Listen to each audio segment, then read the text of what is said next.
우리가 함께 나눌 말씀은 히브리서 10장 15에서 18절까지의 말씀입니다. 주보에도 있고요. 화면에도 나오니까 우리 한 목소리로 함께 읽으면 좋겠습니다. 함께 읽겠습니다.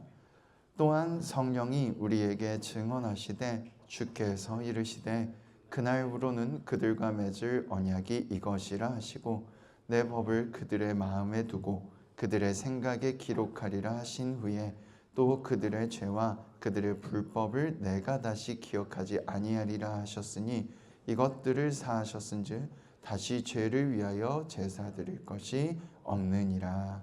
아멘. 오늘 함께 나눌 말씀의 제목은 사랑의 하나님입니다. 그렇습니다. 하나님께서 우리를 사랑해 주십니다. 우리를 인도해 주시고 우리를 붙잡아 주셔요. 이 얘기를 교회에 오면 수도 없이 들어요. 그런데 가끔 요즘 제가 스레드를 가끔씩 보는데 스레드에 보면 어렸을 때부터 교회 다녔는데 늘 사랑의 하나님이 계신다 말하지만 교회에 사랑이 없어서 이젠 교회를 안 다닌다. 이런 사람이 굉장히 많습니다. 그리고 이렇게 비슷한 얘기를 한 사람 중에 여러분이 아주 잘 아는 사람도 있어요. 원래 장기하 씨가 장로님 아들인가 그렇거든요. 근데 모태신앙이고 교회 열심히 다니다가 그 교회에 돈 문제 때문에 교회 싸움이 난 걸 보고 이 교회엔 하나님이 없다라고 교회를 안 다니기 시작해서 하나님을 안 믿지는 않지만 자기가 정착할 교회는 찾지 못하고 있거든요. 그런 아픔들이 있어요. 그 이유가 왜 생기냐면 사람이 모이고 체계가 생기면 힘이 생겨요. 그러면 몇몇 사람들이 욕심을 부리기 시작하고 그 힘을 내 마음대로 조종하고자 하거든요.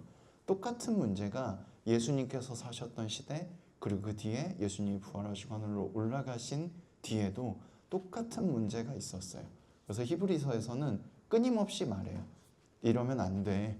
이러면 안 돼. 우리가 이렇게 하면 안 돼. 하나님이 원래 주신 의미로 돌아가야 돼. 근데 그렇게 해도 안 되니까 이제 이렇게 말하는 겁니다. 예수님께서 그 원래 있던 것을 더 좋게 만드셨으니 더 쉽고 더 확실하게 해주셨으니 그것만 기억하면 돼. 이렇게. 예수님께서 십자가에 달리기 전에는 사람들이 제사를 지내야 됐어요. 지금 몇 주째 똑같은 얘기를 하고 있긴 한데 사람들이 내 죄를 용서받으려면 하나님 앞에 나와서 하나님 앞에 제사를 드려야 됐습니다. 그러면 이런 의문을 가질 수 있어요. 굳이 꼭 용서받아야 돼요? 그렇잖아요. 꼭 용서받아야 될까? 근데 이스라엘 백성들이 하나님께 네가 내 앞에 나왔으면 좋겠어 라고 하나님께서 이스라엘 백성들에게 말한 거예요. 이스라엘 백성이 우리가 하나님께 나가겠습니다 라고 한 게 아닙니다. 그러면 왜 용서를 받아야 되느냐가 여기 나오는 건데 하나님이 우리와 함께 하시길 원하고 우리 백성들 가운데 항상 함께 계셔요. 그랬을 때 문제가 뭐가 생기냐면 마치 엄청나게 깨끗한 물에다가 물고기를 넣으면 죽는 것처럼 하나님의 선하심 앞에 우리가 조그마한 죄라도 있으면 그 앞에 서면 우리는 견디지 못해서 죽게 되는 거예요. 내가 너무 더럽고 죄가 너무 많게 느껴져서. 그래서 누군가에게 그 죄를 덮어 씌워서 그 생명으로 그 죄를 대신 책임지게 할 필요가 있었던 거예요. 하나님이 이스라엘 백성과 함께 하려고 하기 때문에. 그래서 이스라엘 백성들에게 방법을 알려줘요. 너희가 이렇게 해서 그 죄를 대신 책임지게 만들고 동물들을 대신해서 바치면 내가 그 죄 모르는 척 해줄게. 용서하고 씻어준다는 말이 사실은 희생을 통해서 모르는 척 해주는 거잖아요. 누군가 친구랑 싸웠어요. 아니면 내가 친구한테 잘못을 했어. 용서를 구했는데 그 친구가 용서를 안 해주면은 계속 기억하고 있겠죠. 그리고 그냥 잘 지내다가도 때때로 그것을 언급하거나 그 생각이 문득 떠오르면 나도 불편하고 그 친구도 불편할 거예요. 근데 친구가 괜찮아 뭐 그런 거 가지고 그래 라고 하고 다시는 그걸 떠올리지 않으면 그 죄를 지었다는 사실은 없어지지 않지만 더 이상 불편함은 없을 거 아니에요. 똑같은 거예요. 하나님께서 대신 너희가 이렇게 하면 내가 용서해 줄게 라고 했고 사람들이 그렇게 함으로 인해서 마음속에 그래 이렇게 해서 내 죄가 용서받았어 라는 확신을 가지게 돼서 더 이상 불편하지 않을 수 있게 됐던 거예요. 그러니까 하나님과 이스라엘 백성이 함께 할 수 있게 됐던 거죠. 그런데 어느 순간 아까도 말씀드렸지만 사람이 모이고 체계가 생기고 힘이 생기면 그 힘을 차지하고자 하는 사람들이 생깁니다. 그리고 힘을 차지하고자 하는 사람들은 또 뭘 원하겠어요? 나만 갖기 원하죠. 나도 힘이 세고 저 사람도 힘이 세면 아무 의미가 없잖아요. 그러다 보니까 사람들에게 안식일을 지키지 못하게끔 하고 제사를 드리지 못하게끔 하는 수단들을 여러 마련해서 대부분의 사람들이 안식일을 지키지 못하게끔 유도합니다. 그래놓고 말해요. 나는 안식일을 지켰고 너는 안식일을 지키지 않았어. 나는 제사를 드렸고 너는 제사를 드리지 않았어. 너는 죄인이고 나는 하나님 앞에 의인이야. 그렇게 했을 때 하나님께서 선지자들을 보내서 말씀하십니다.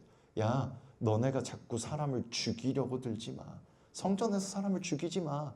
그리고 그것이 끊임없이 고쳐지지 않다가 하나님께서 너무 고쳐지지 않으니까 저번 주에 얘기했던 얘기인데 더 이상 제사 드리지 마.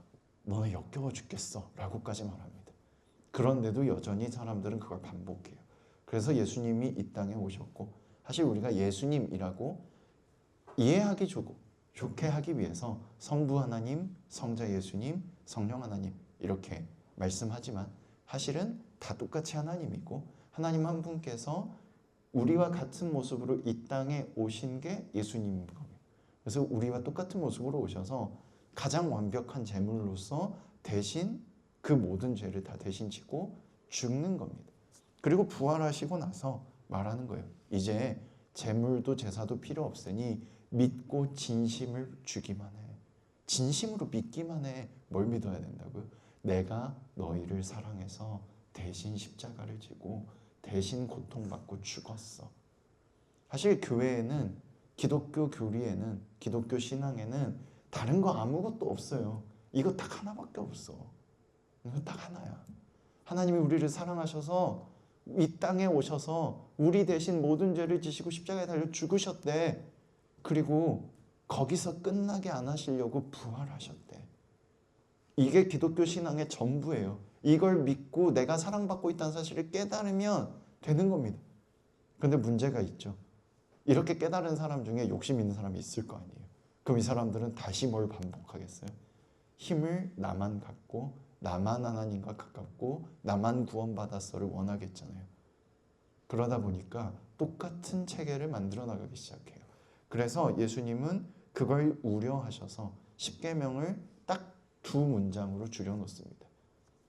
하나님을 사랑하고 이웃을 사랑해라. 그리고 이 말로 해서도 못 알아들을 것 같으니 제자들에게 이렇게 말씀하셔요. 내가 너희를 사랑한 것처럼 너희도 서로 사랑해라. 그러면 세상 모든 사람들이 너희가 내 제자인 줄 알 거야. 어떻게 그럴 수 있을까? 어떻게 그럴 수 있을까? 옆 사람 얼굴 한번 봐요. 이 사람을 위해서 내 목숨을 바쳐서 사랑할 수 있겠어요? 예수님이 우리를 사랑해 준 것처럼 우리가 서로 사랑하래. 그러면 그거잖아요, 사실. 그거잖아. 목숨 바쳐 사랑해야 돼. 여기 있는 사람들이 조금 마음에 안 들고 얘는 좀 불쌍해 보여서 그냥 불쌍하게 챙겨주는 건 가능한데 그 이상 어려울 것 같아요 하시면 여러분이 사랑하는 누군가를 떠올려 봐요. 가족이든 친구든 여자친구든 남자친구든 괜찮으니까 그런 사람들을 떠올려 보세요. 그리고 생각해 보세요. 그 사람을 위해서 목숨 바칠 수 있습니까? 내가 죽고 그 사람이 살면 괜찮아요? 좀 더 막말로 말해볼까요? 옛날 옛적 노래 가사와 관련된 얘기인데 이 사람이 너무 마음에 들고 사랑스러워요. 근데 이 사람이 다른 사람을 사랑하는데 보내줄 수 있습니까? 보내줄 수 있어요. 옛날에 김광석 씨 노래 중에 그 노래가 있었죠. 여기까지가 끝인가 뭐 그게 김광석 씨와 결혼을 하셨나요? 제가 그것까지 잘 모르는데 했던 걸로 제가 듣긴 했거든요. 결혼하신 그 여자분하고 원래 소개받아서 그 여자분을 절실히 사랑하던 분께서 이 여자분이 내가 아니라 저 사람을 사랑하는구나를 깨닫고 편지를 써서 줬고 그 편지의 내용을 그대로 김광석 씨가 노래로 만들었다고 해요. 내가 사랑하는 이 사람이 나를 사랑하지 않고 저 사람을 사랑하니 당신의 사랑을 내가 응원하고 행복하겠어요. 당신의 행복을 기원하고 기도하고 응원하겠어요. 라고 편지를 써서 그 편지의 가사가 그 편지가 그대로 노래가 된 거죠. 그렇게 사랑할 수 있냐고요, 우리가. 사실 어려워요. 할 수 있을 것 같아도 막상 그 상황이 닥치잖아요. 그러면 화가 나서 그렇게 못해요. 그런데 성경에서는 방법을 말해줘요. 뭐라고요? 잊지 말라고. 하나님이 너도 사랑하고 쟤도 사랑한대. 하나님이 너를 끝까지 사랑한대. 죽기까지 사랑한대. 네가 사랑받고 있으니 지금 네가 누군가를 사랑해주면 너에게 더 좋은 일, 더 사랑받은 일, 너와 진짜 맞는 누군가, 진짜 행복이 너한테 반드시 올 거라고, 하나님이 네 곁에서 너를 끝까지 사랑하실 거라고, 지켜주실 거라고 말해주는 거예요. 그걸 깨달았을 때 우리는 누군가를 진심으로 사랑할 수 있게 되는 거예요.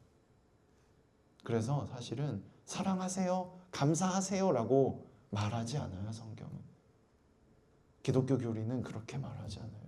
뭐라고 말하냐면 하나님이 우리를 사랑한다는 걸 잊지 마세요.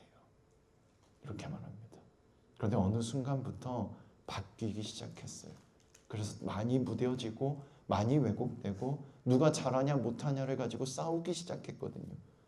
다시 돌아갈 필요가 있어요. 하나님께서 말씀하셨던 거, 예수님께서 말씀하셨던 거, 내가 너를 사랑하는 것처럼 너희가 서로 사랑했으면 좋겠어. 너희가 그랬으면 좋겠어. 거기로 다시 돌아갈 수 있는 우리가 되면 좋겠어요. 그래서 늘 기도하라고 하는 거예요. 어려울 때, 고민 있을 때, 혹은 즐겁고 기쁠 때도 하나님과 대화해 보세요. 그러면 하나님이 여러분을 사랑하고 있는 게 어느 순간에는 느껴질 때가 있어요. 그걸 누가 알려줄 수도 없고 도와줄 수도 없어요. 그냥 어느 순간 갑자기 하나님이 날 사랑하시는구나 느껴질 때가 있어요. 그러면 세상의 모든 문제가 다 더 이상 아무것도 아니게 돼요. 내가 할 수 있는 건 하면 되고, 왜? 하나님이 도와주실 거니까. 내가 할 수 없고 도저히 이게 아니다 싶은 것, 이건 하면 안 될 것 같은 건 멈추면 돼요. 하나님이 우리와 함께 하시고 길을 가르쳐 주시고 도와주실 걸 믿습니다. 하나님이 우리를 진실로 사랑하십니다. 기도하겠습니다. 손을 모아주시고 눈 감아주시고, 기도는 하나님과 대화라고 맨날 말하잖아요. 그러니까 지금 하나님과 여러분 사이에 솔직한 대화를 했으면 좋겠어요. 그냥 하고 싶은 말 있으면 아무거나 하셔도 돼요. 괜찮아요. 빨리 끝났으면 좋겠어요. 그런 기도도 괜찮습니다. 하나님과 대화하고 하나님이 여러분을 얼마나 사랑하고 있는지, 여러분에게 얼마나 귀 기울이고 있는지 느낄 수 있는 시간이 됐으면 좋겠습니다. 목소리 내실 수 있는 분은 내셔서 하시고요. 마음으로 하실 분들은 마음으로 하시기 바랍니다. 기도합니다.